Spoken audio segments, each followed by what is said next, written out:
2 weeks ago, the world watched as an oil tanker overturned off the coast. Cleanup teams were quick to respond, braving the thick waters and working around the clock. The spill made headlines, but something else surfaced from that wreckage. Something we weren't prepared for. It started with the animals. Birds, sea lions, dogs, every creature affected by the spill turned violent. They clawed and bit rescuers. Vets said it was trauma, fear. Theories swirled, some chemical mutation, brain infection. But nothing made sense. Then came the ship. The tanker had gone radio silent before its wreck. When authorities forced it open, a live feed was broadcast for just under 6 minutes. 6 minutes of horror. Rescue teams were greeted by blood. Broken bodies. Human figures twisted with rage. Screams echoed through the corridors.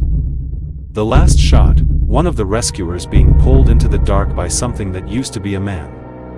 Then, silence. Static. The footage was pulled off the air almost immediately.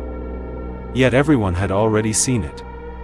People scrambled for explanations, paranoia skyrocketed. And then the news moved on. Economy, weather, sports. Like nothing happened. But the images stuck. People couldn't sleep. Couldn't forget. 4 days later, the emergency broadcasts began. The government told us to remain calm.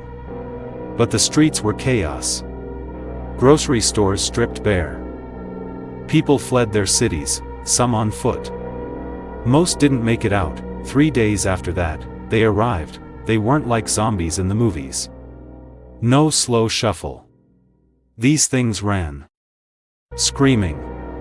Eyes wide, lips torn open from how hard they smiled. They didn't lurch, they hunted. He ran. Barricaded his door. Bolted upstairs, looked out the window. Across the street they were everywhere. A few were tearing open front doors. Others simply walked in, as if invited. He saw one climbing through broken glass, a woman, pale and bleeding. She saw him. Stared directly into his window. Her expression didn't change. Just stared. Then she whispered something. He backed away. Locked himself in the bathroom. No windows. One door. He filled the tub with water. The sink too. Grabbed a kitchen knife and sat in the corner. The silence dragged on. For 2 hours, nothing. Then came the noise, a crash downstairs. Screaming. Furniture thrown. They were in the house, and then. Footsteps. They stopped right outside the bathroom door, a knock. Then, "Why don't you open the door?" A different voice, softer, gentler. "We just want to talk. You'll feel better when you open it." The voices multiplied. Layered. Familiar. Friendly. He covered his ears, but the voices pierced through. A calm, sweet persuasion, offering peace.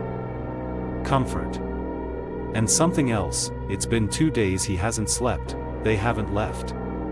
They wait. Just behind that thin piece of wood. Whispering, smiling. Sometimes they say nothing. Just breathe, and sometimes. He wonders if they're right. Maybe it wouldn't be so bad. Maybe he should open the door.